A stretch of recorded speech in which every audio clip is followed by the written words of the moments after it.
Hey guys, how you doing? You may notice that I'm somewhere a little bit different right now.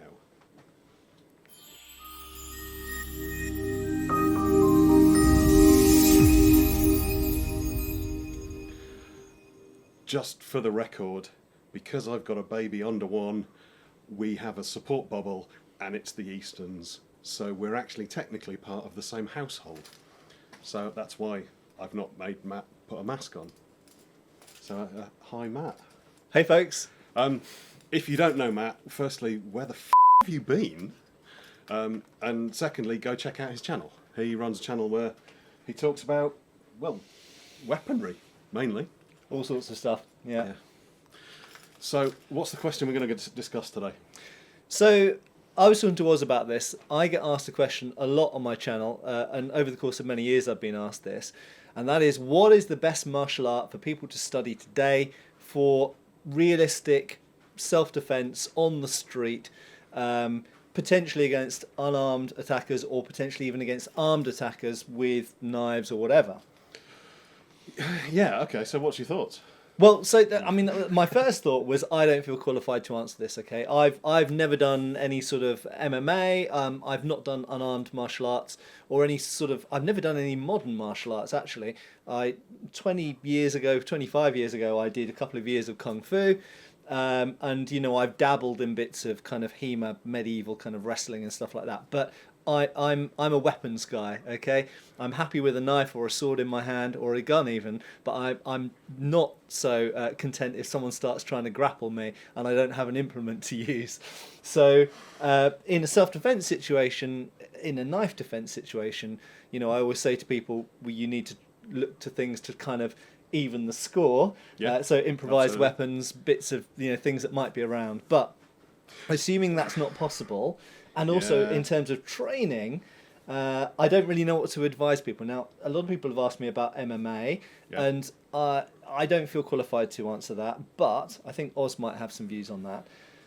Usually. I think it's an interesting one because, I mean, MMA isn't an art. It's lots of different arts stuck together. So you kind of have to think, I mean, a skilled MMA fighter is good at striking, they're good at kicking, they're good at grappling, they're good at takedowns. So if you're doing MMA and you're studying at a gym that's actually kind of training in good quality, reputable MMA, great, that's fine. But I don't really think it's a fair answer because it's like saying, well, learn it all. And if you know it all, then you'll be fine. And that doesn't really answer the question. And not all MMA is equal, because MMA by nature is a mixture of things, isn't it? And Absolutely. Some people focus more on the grappling stuff, some people focus more on the stand-up punching and kicking stuff. And so one of the things that I've alluded to, I think, in videos I've made in the past, and I have taken some flack for, is that... was it for me? No, it wasn't actually, but is that I've voiced the opinion that MMA is geared particularly towards a certain type of competition fighting.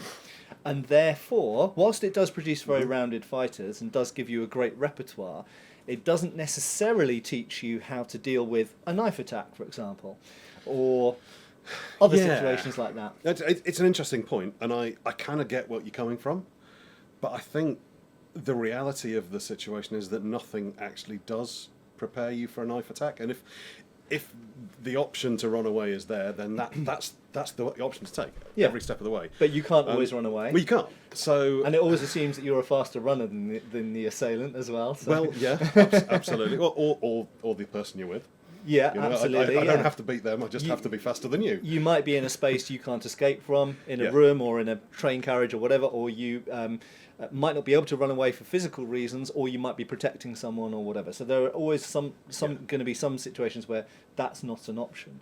Well, I think the concept of fencing with daggers or knives is inherently flawed. I don't think you can do it. I think the fact is, if someone's got a knife, the chances are you're going to get caught.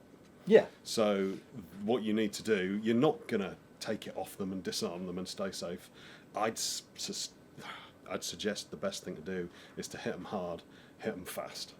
And for that, you probably want something like kickboxing, Muay Thai, boxing, anything like that. Just fast, aggressive, and committed. So my view of that is that's one option, and that's one strategy. Yeah. And it's certainly, if you look at some martial arts, I think maybe Krav Maga, maybe Sistema, Yeah. they focus on some of these kind of, you just assail the opponent, you kind of overwhelm them with attacks. The problem from my point of view, and if we look at traditional martial arts, whether it's European traditional martial arts or whether it's Japanese martial arts, Bujinkan, Jiu-Jitsu, whatever, is that a lot of that focuses on disabling the knife, because until you've done that, the person you're punching and kicking has still got a knife. Yes, they do. Have you ever played the game where you wear a white t-shirt and someone tries to hit you with a big Sharpie? Yeah, we've done similar things, yeah. The fact is, however good you are at it, however much you practice that defence, you're not going to go away without getting ink on you. No, absolutely, but you can minimise the number of wounds you take and the seriousness. We should try this. And the other thing you can do as well, of course, is reduce the number of wounds that you sustain, which statistically improves your chances of surviving the encounter. Absolutely. Is that your cat? Yeah, that's Oscar. I think. The fact is, there isn't a clear-cut answer. If there was a clear-cut answer, then we probably wouldn't be having. I like the clear-cut answer. That's quite a pun. See what I did there? But I still think that the idea of trying to take a knife off someone when they're trying to stab you with it is just crazy. And I think that you're going to get cut more than anything. You just need to disable them.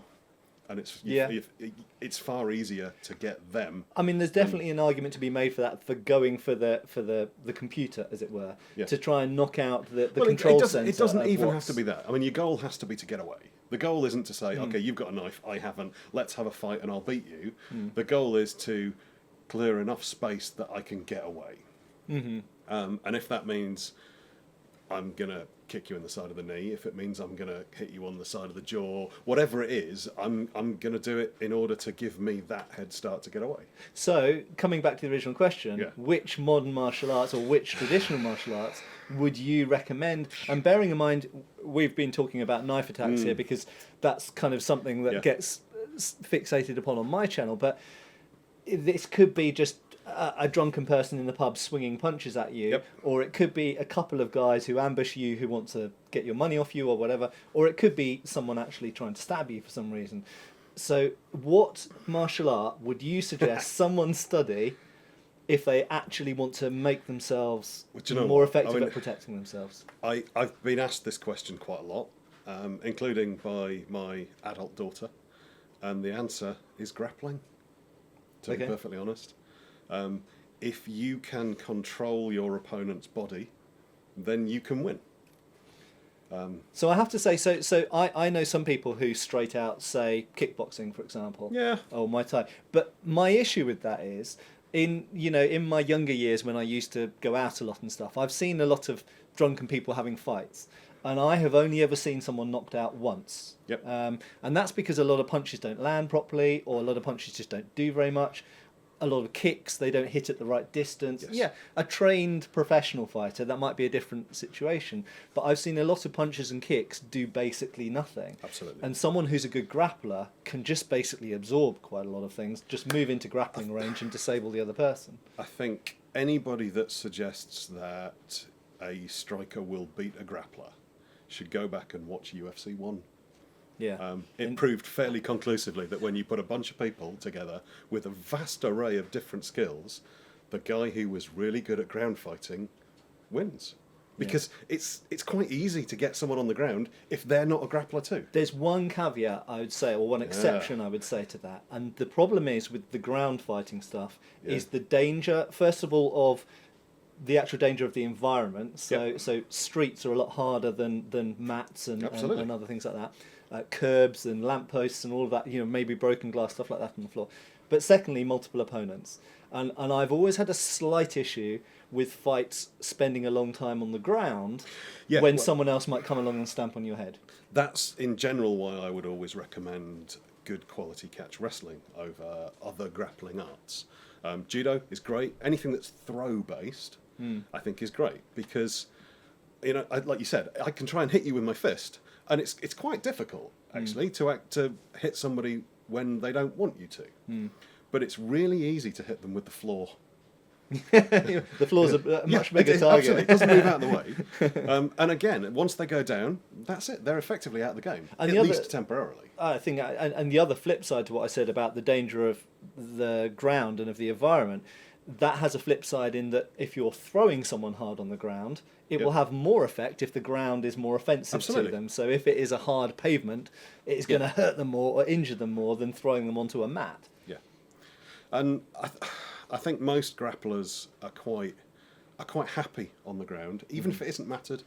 You know, the idea that mats make it all lovely and comfy is absolutely not true. It still bloody hurts when you get thrown and dumped on your head or, you know, whatever. And if you're used to taking a few bumps on the way down, you're far less likely to react badly or to be stunned or shocked by it. And I think in general you'll do fine, especially if you've kind of practiced being the guy that lands on the top. So your answer to the question is catch wrestling.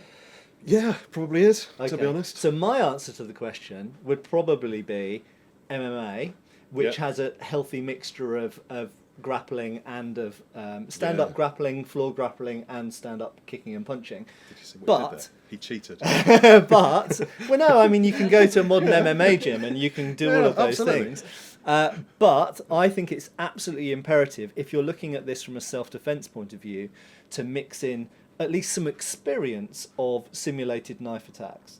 Because I think whatever experience you have, even if it's just in a gym, like you say with Sharpies or rubber training daggers or anything, any extra experience you have is better than nothing. And I think that a lot of people that train MMA have never even tried to defend themselves from a simulated knife attack. Yeah, absolutely. So that would be my answer. I think the fact is, the more you train, the more likely you are to do well in a situation. Yeah. And you can't predict what's going to happen. And fitness and strength. Yes. Never underestimate just basically being in command of your own body and conditioning is your greatest hold. And psychology, of course, as well. We're grapplers, we're not very clever. Awareness, and that's the thing we shouldn't forget, is anybody who comes from an actual self-protection, self-defense point of view will be shouting probably at the screen at this point, going, it's all about awareness and situational. Yes. And yes, we accept that. We assume that if you're preparing yourself to be, more streetwise, then that is part of your training. But this is just looking at the physical element. Yeah, absolutely. So I think we've conclusively not really answered it. Yeah, I think we've done a good job. Which is perfect. Okay, I'm pretty happy with that. And, obviously we'd love to see your comments and your suggestions underneath here, but probably you won't be able to think of much that we probably haven't already covered. Because we are, geniuses at all things fighting. So look, I hope it's been interesting. Go check out Matt's channel. If you're not subscribed to him already, do. And if you're not subscribed to me, well, get on with it. And click the notification bell. Very important these days. Get the bell on.